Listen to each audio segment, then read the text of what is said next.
Hello friends, स्वागत है आप सबका हमारे यूट्यूब चैनल साइकोस्फेयर में। आज से हम एक नई शुरुआत करने जा रहे हैं साइकोलॉजी की, जिसमें हम अपना पहला टॉपिक पढ़ेंगे अभिप्रेरणा। तो बिना कुछ फालतू की बातें के सीधी शुरुआत करते हैं अभिप्रेरणा से। What is अभिप्रेरणा? अभिप्रेरणा, जिसे हम इंग्लिश में कह सकते हैं मोटिवेशन। ये जो शब्द है, इस शब्द की जो उत्पत्ति हुई है वो लैटिन से हुई है। लैटिन का एक वर्ड है मूवर, या जिसे मोटम भी कहते हैं। इन दोनों वर्ड का मीनिंग है टू मूव। तो मोटिवेशन वर्ड, लैटिन वर्ड कौन सा? MOVERE, मूवर या मोटम, जिसका अर्थ क्या है? To move. तो ये तो इसका लैटिन में मीनिंग है। साधारण भाषा में बात करें तो इस टू मूव का मीनिंग क्या है? ये मूवर या मोटम का मीनिंग क्या है? गति करना। क्या है? गति करना। तो सीधा सीधा क्वेश्चन पूछा जा सकता है कि मोटम शब्द का अर्थ क्या है, और अपने को 4 ऑप्शन दे देंगे तो उसमें से अपने को चूज करना है गति करना, या फिर क्रियाशील होना,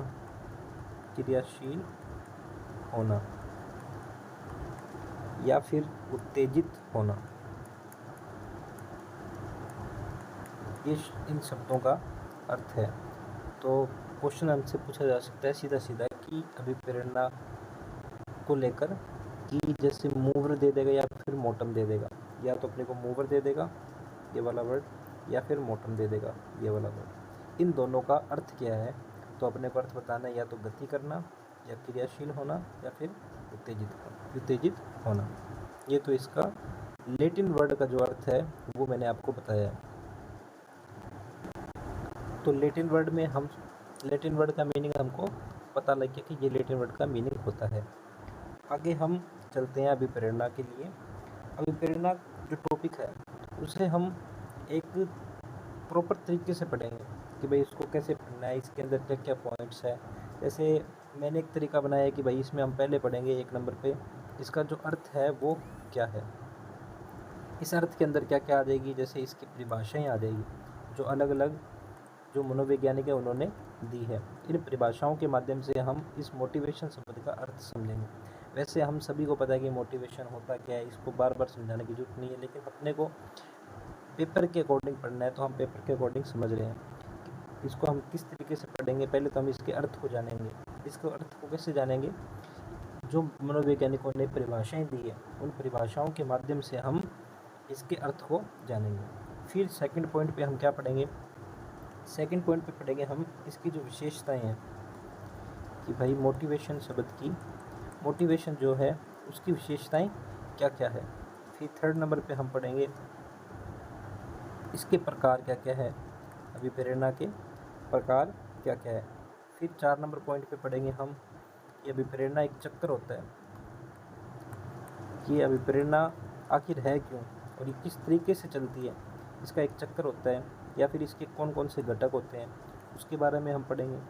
फिर 5 नंबर पॉइंट पे हम पढ़ेंगे इसके जो सिद्धांत हैं जो अलग अलग मनोवैज्ञानिकों ने दिए हैं, इसके जो भी सिद्धांत है वो हम पढ़ेंगे। फिर 6 नंबर पे हम क्या पढ़ेंगे? ये जो अधिगम है, अधिगम में इसकी क्या भूमिका है, ये हम पढ़ेंगे।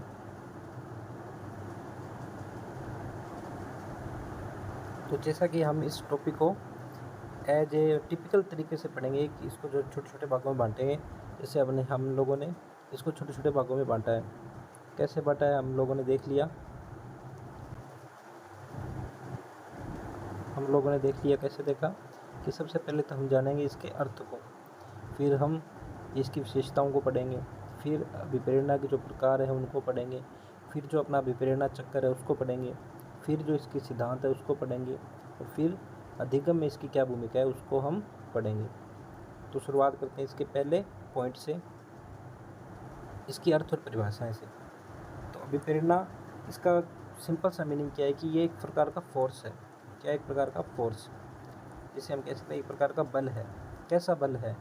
जो हमें कार्य करने के लिए प्रेरित करता है, जो कार्य करने के लिए प्रेरित करता है कि भाई अभी प्रेरणा एक प्रकार का एक बल है, एक प्रकार का फोर्स है। जैसे अपने अपने फिजिकली किसी चीज़ को फोर्स करते हैं, उसको दबाते हैं, तो वो चीज़ क्या होती है, मूवमेंट में आ जाती है। उसी प्रकार से ये एक प्रकार का आंतरिक बल है जो हमें प्राप्त होता है, तो हमें कार्य करने के लिए तैयार करता है, ये प्रेरित करता है। तो ये इसका सिंपल सा मीनिंग है। तो इसकी परिभाषाएं जो है उसके माध्यम से और ज़्यादा इसको क्लियर हो जाएगा कि भाई इसका मीनिंग है क्या। तो इसकी कुछ परिभाषाएं हैं, जैसे हम सबसे इम्पोर्टेंट परिभाषा इसकी बात करते हैं, वो दी थी B.F. स्किनर ने, जो बार बार पेपरों में आ भी चुकी है। ये क्या है? अधिगम। अधिगम क्या होता है? सीखना। अधिगम का क्या है? ये अधिगम का एक राजकीय मार्ग है। इंग्लिश में इसने बोला था द सुपर हाईवे।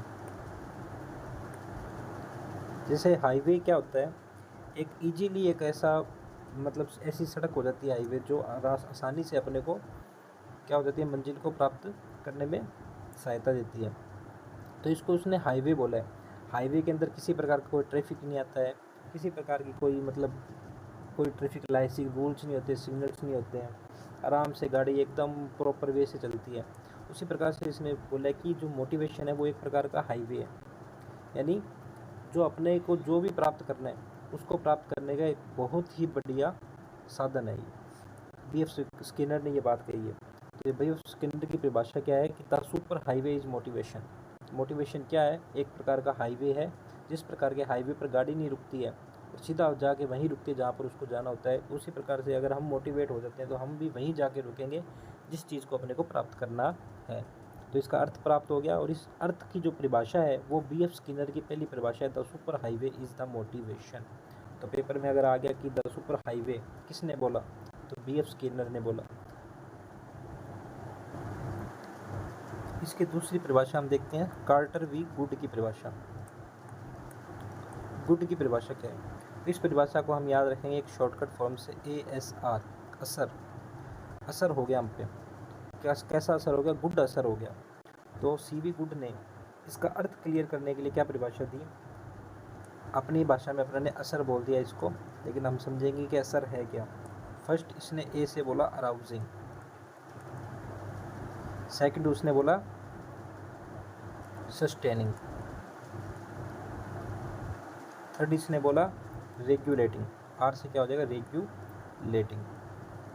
मतलब इसने बोला कि सबसे पहले तो किसी चीज़ को जारी रखना। सबसे पहले उसने क्या बोला? क्या मोटिवेशन है? क्या जारी रखना। फिर पहले क्या? अराउजिंग। अराउजिंग मतलब आरंभ करना, शुरुआत करना, किसी चीज़ की शुरुआत करना। फिर सस्टेनिंग यानी जारी रखना, और फिर रेगुलेटिंग मतलब उसको नियमित रख देना। अगर हम अपने जीवन में ये कर रहे हैं, किसी चीज़ की शुरुआत कर रहे हैं, फिर उसको कंटिन्यू भी कर रहे हैं, और फिर उसको रेगुलेटिंग मतलब अपनी हैबिट में डाल रहे हैं, तो मतलब हम सुपर मोटिवेटेड है, और हम अपनी मंजिल को ज़रूर प्राप्त करेंगे। ये CV गुड ने इसकी परिभाषा दी है कि मोटिवेशन है क्या। मोटिवेशन है कि अगर हम किसी चीज़ की शुरुआत कर सकते हैं, और अगर हम उसको जारी रख सकते हैं, और इसको हम रेगुलेटरी उस वर्क को कर सकते हैं, तो मतलब हम मोटिवेटेड है। ये परिभाषा दी थी किसने? CV गुड ने। कि अभी प्रेरणा क्या है? कार्य को आरंभ करना, उसको जारी रखना और नियमित रखने की एक प्रक्रिया है। ये CV गुड की परिभाषा है। हमने दो परिभाषाएं पढ़ी। पहली परिभाषा किसकी थी? B.F. स्किनर की। स्किनर ने क्या बोला कि motivation is the super highway.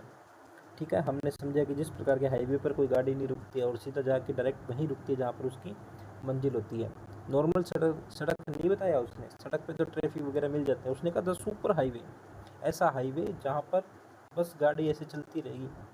फिर CV गुड ने मोटिवेशन की जो परिभाषा दी वो है असर, कि हम पर एक गुड असर होना चाहिए। गुड असर कब होगा? अगर हम उसको किसी कार्य को आरंभ करेंगे, यानी अराउजिंग, सस्टेनिंग मतलब जारी रखेंगे, और रेगुलेटिंग मतलब उसको एक नियमित प्रक्रिया में रख लेंगे। तो यह जो जितनी भी प्रक्रिया है वह क्या कहलाएगी? हम मोटिवेशन।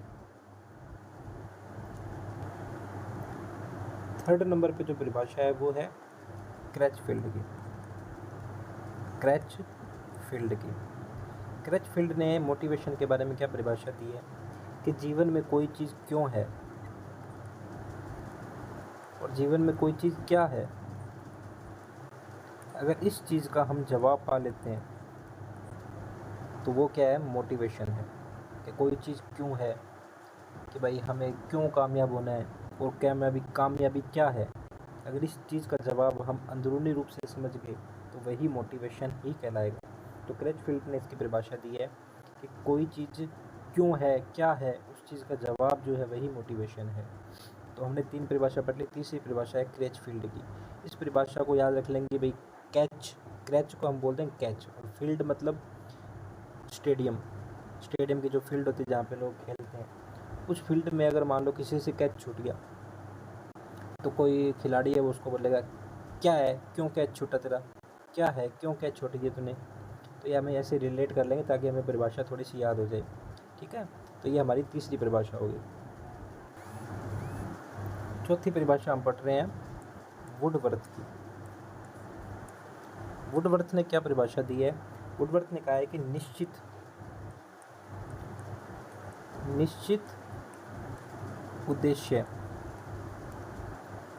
उद्देश्य के लिए किया गया, क्या हो गया इसका? निश्चित उद्देश्य के लिए किया गया निश्चित व्यवहार। कौन सा व्यवहार? निश्चित व्यवहार ही मोटिवेशन है। वुडवर्थ ने कहा है कि निश्चित उद्देश्य मतलब कोई एम है जो फिक्स है, निश्चित है, उसके लिए किया गया एक फिक्स व्यवहार मोटिवेशन है। फिक्स व्यवहार का नाम लिया है वुडवर्थ ने। साफ शब्दों में कहा है कि फिक्स, एक निश्चित उद्देश्य होना चाहिए, उस निश्चित उद्देश्य के लिए किया गया निश्चित व्यवहार। ऐसा वैसा व्यवहार नहीं। व्यवहार जैसे बात करते हैं हमने नौकरी लगना है, नौकरी हमारे लिए एक निश्चित उद्देश्य हो गया। हमने मान लिया कि उद्देश्य हमारा निश्चित है, लेकिन उसके लिए हम पढ़ाई कर रहे हैं। कैसे पढ़ाई कर रहे हैं कि आज पढ़ लिया कल पढ़ा नहीं। कोई निश्चित मतलब व्यवहार हमारा निश्चित नहीं है, फिक्स नहीं है। एक रेगुलेशन होना बहुत ज़रूरी है जीवन में। तो अगर वो हो गया तो वही मोटिवेशन कहलाएगा। ये परिभाषा वुडवर्थ ने बोली है। तो हमारे पास 4 परिभाषा होगी। वुडवर्थ की परिभाषा निश्चित उद्देश्य के लिए किया गया निश्चित व्यवहार ही मोटिवेशन है। अब 5वीं परिभाषा देखते हैं हम मैकडूगल की। किसकी? मैकडूगल की परिभाषा कहती है, मैकडूगल ने बात की है फिजिकली और साइकोलॉजिकली।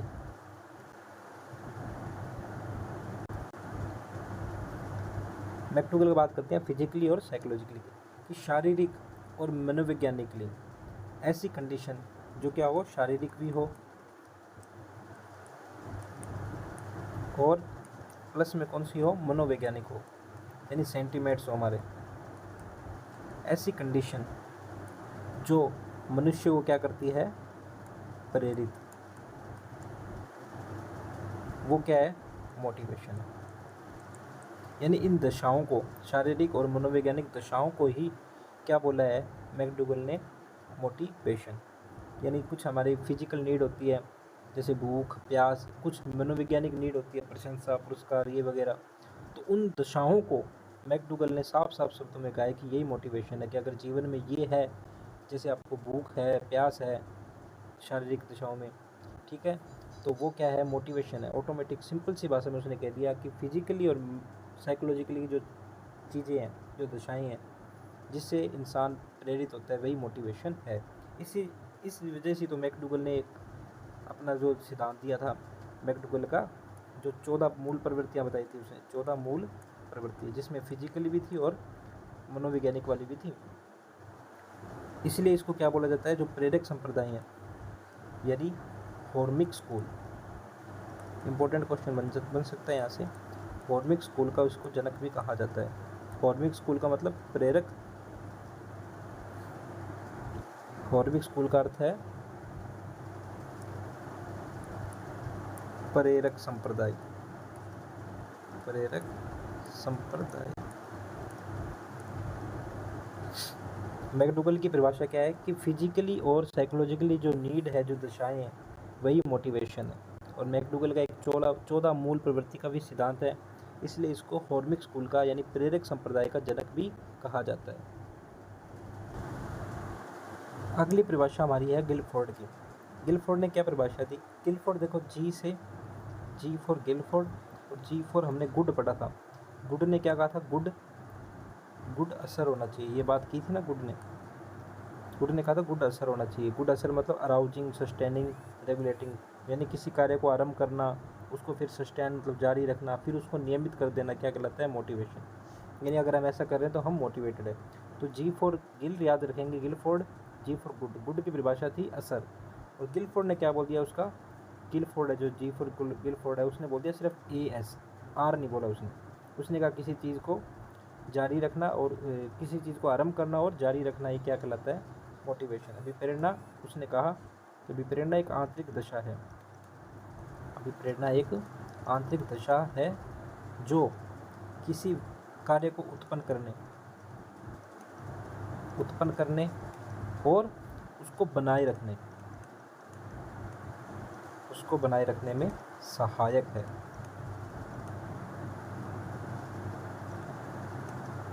तो जी फॉर गिलफोर्ड और जी फॉर गुड, ये दो परिभाषाएं हमने याद रख ली।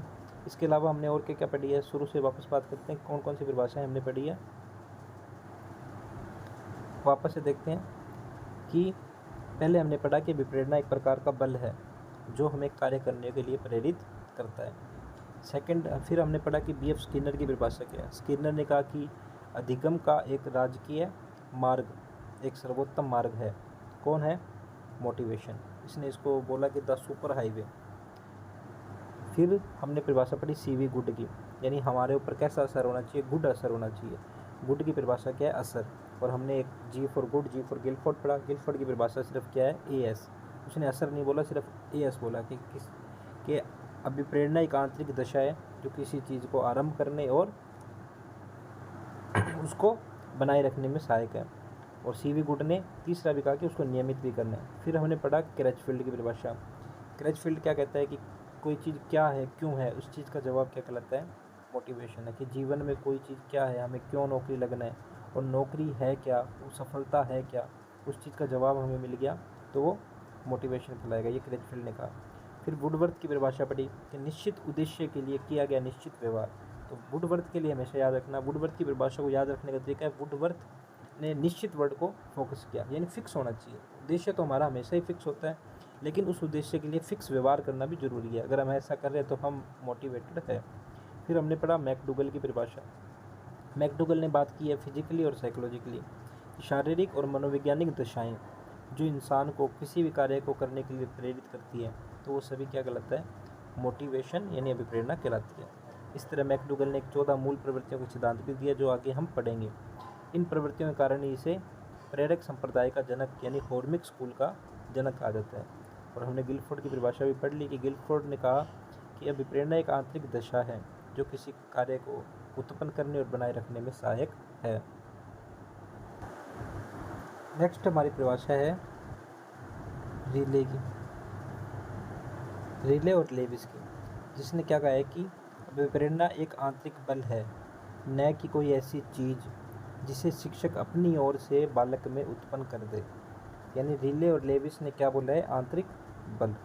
तो हम रिले और लेविस की जब भी परिभाषा का नाम आएगा तो हम याद रखें कि आंतरिक बल, जो ना कि कोई ऐसी चीज़ है जिसे शिक्षक अपनी ओर से बालक में डाल दे, ऐसा कुछ नहीं है अभिप्रेरणा। तो अभिप्रेरणा तो एक आंतरिक फोर्स है जो खुद से ही आएगा, किसी के डालने से कभी भी अभिप्रेरणा नहीं आएगी। आ जाएगी अभिप्रेरणा, लेकिन वो सिर्फ कुछ समय के लिए रहेगी, लेकिन आंतरिक अभिप्रेरणा अगर होगी तो वो हमेशा के लिए होगी। फिर अगली परिभाषा है ब्लेयर, जोन्स और सिम्पसन की। ब्लेयर, जोन्स, सिम्पसन ने क्या बोला है? ये रहा ब्लेयर, जोन्स, सिम्पसन। इसने क्या बोला है कि अभिप्रेरणा बालक के अंदर एक आंतरिक शक्ति के रूप में होता है। अभिप्रेरणा को आंतरिक शक्ति किसने बोला है? ब्लेयर, जोन्स और सिम्पसन ने। उन शक्तियों को खर्च करके, निवेश करके, क्या बोला उसने? उन शक्तियों को निवेश करके और खर्च करके बालक लक्ष्य की ओर प्रेरित होता है। तो ब्लेयर, जोन्स और सिम्पसन की परिभाषा क्या हो गई कि बालक में निहित आंतरिक शक्तियाँ जो कहाँ खर्च होती है, कहाँ निवेशित होती है, अपने लक्ष्य की ओर। ऐसी परिभाषाएं याद है तो वो किसकी होगी? ब्लेयर, जोन्स और सिम्पसन की। टिले और लेविस की क्या है कि एक आंतरिक फोर्स है, न कि कोई ऐसी चीज़ जिसे बाहर से अगर हम बालक में डाल देंगे। और ब्लेयर जोन्स ने कहा कि यह भी एक आंतरिक शक्तियाँ हैं। उसने आंतरिक बल बोला है, रिले और लेविस ने इसने आंतरिक शक्तियाँ बोला है जो खर्च कहाँ होती है? अपने लक्ष्य की ओर खर्च होती है। हमने इन सभी परिभाषाओं को पढ़ा।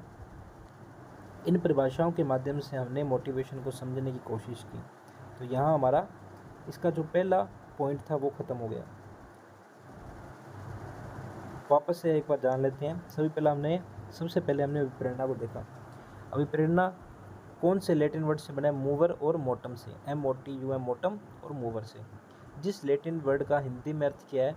To move. इंग्लिश में तो टू मूव और हिंदी में क्या है? गति करना या क्रियाशील होना या फिर उत्तेजित होना। सीधा सीधा क्वेश्चन पूछ सकते हैं कि लैटिन वर्ड मूवर या मोटम का अर्थ क्या है। फिर हमने देखा कि हम अभिप्रेरणा को पढ़ेंगे कैसे। हमने इसके 6 भाग बना दिए छोटे छोटे। सबसे पहले तो इसके अर्थ को जाना और इनकी परिभाषाओं को जाना जो हमने वैज्ञानिकों ने दी। फिर हम इसकी विशेषताओं को पढ़ेंगे। फिर अभिप्रेरणा के जो प्रकार है उनको पढ़ेंगे। फिर अभिप्रेरणा चक्कर और अभिप्रेरणा घटक है उनको पढ़ेंगे। फिर अभिप्रेरणा के सिद्धांत को पढ़ेंगे। फिर अधिगम में इसकी क्या भूमिका है उसको हम पढ़ेंगे। हमने पहला पॉइंट उठाया अर्थ और परिभाषाएं और देखा कि अभिप्रेरणा तो एक फोर्स है जो किसी भी कार्य को करने के लिए प्रेरित करता है। फिर इसकी परिभाषाएं देखी। BF स्किनर ने क्या बोला? The super highway. शॉर्ट में याद रखेंगे, BF स्किनर का नाम आया मोटिवेशन के बारे में तो क्या बोलेंगे? द सुपर हाईवे, जहाँ पे गाड़ी रुकती नहीं है। ये बात किसने बोली है? BF स्किनर ने। फिर CV गुड ने तो बोला कि भाई असर गुड होना चाहिए। कैसा होना चाहिए? गुड असर होना चाहिए। असर मतलब ए से अराउजिंग, किसी कार्य को आरंभ करना। फिर सस्टेनिंग मतलब जारी रखना। फिर रेगुलेटिंग मतलब नियमित कर देना। और G फॉर गुड और G फॉर गिलफोर्ड ने क्या बोला? असर को उसने AS में तोड़ दिया कि ये तो एक आंतरिक दशा है जो किसी चीज़ को उत्पन्न करने और बनाए रखने में सहायक है। ऐसी बात किसने बोली? उत्पन्न मतलब आरंभ करने और बनाए रखने में। ये 2 पॉइंटों का नाम आए तो हम गिलफोर्ड की तरफ चल जाएंगे। 3 पॉइंट का नाम आएगा कि भाई नियमित भी रखना है तो हम कहाँ चले जाएंगे? CV गुड के पास। फिर आ जाएगा क्रैचफील्ड को हमने बोला कि फील्ड के अंदर कैच कैसे छूटा, क्यों छूटा, क्या है तेरे, क्यों छूट दिया? एक फील्डर दूसरे फील्डर पे भटक रहा है, तो इस चीज़ का जवाब क्या है? मोटिवेशन है। ये क्रैचफील्ड ने बोला। फिर वुडवर्थ का नाम आते हैं निश्चित वर्ड को याद रख पकड़ लेंगे, फिक्स वर्ड को पकड़ लेंगे। वुडवर्थ ने बोला कि निश्चित उद्देश्य के लिए किया गया निश्चित व्यवहार ही मोटिवेशन है। उद्देश्य तो हम निश्चित रख लेते हैं लेकिन व्यवहार भी निश्चित होना जरूरी है। अगर वो हो गया तो हम मतलब मोटिवेटेड है। फिर मैकडूगल तो भाई साहब आयशा ने 14 मूल प्रवृत्तियों को सिद्धांत दिया था, तो हमने तो इसको संप्रदाय का जनक बना दिया। कौन से संप्रदाय का? प्रेरक यानी प्रेरित मोटिवेशन संप्रदाय, जिसको हॉर्मिक स्कूल कहते हैं। हॉर्मिक स्कूल का जनक कौन है? मैकडूगल। इसने क्या बोला कि ये तो एक दशाएं हैं। कौन सी दशाएं? फिजिकली और साइकोलॉजिकली, यानी शारीरिक और मनोवैज्ञानिक दशाएं हैं जो किसी चीज़ को करने के लिए हमको प्रेरित करती है। ये मैकडूगल ने कहा। फिर रिले और लेविस ने क्या बोला? यह तो एक आंतरिक बल है जो खुद से ही आएगा, कोई भी शिक्षक अपने बालक में इसे उत्पन्न नहीं कर सकता। फिर ब्लेयर, जोन्स और सिम्पसन ने क्या बोला कि ये तो आंतरिक शक्तियाँ हैं, आंतरिक बल। रिले और लेविस ने बोला। आंतरिक शक्तियाँ किसने बोला? ब्लेयर, जोन्स और सिम्पसन।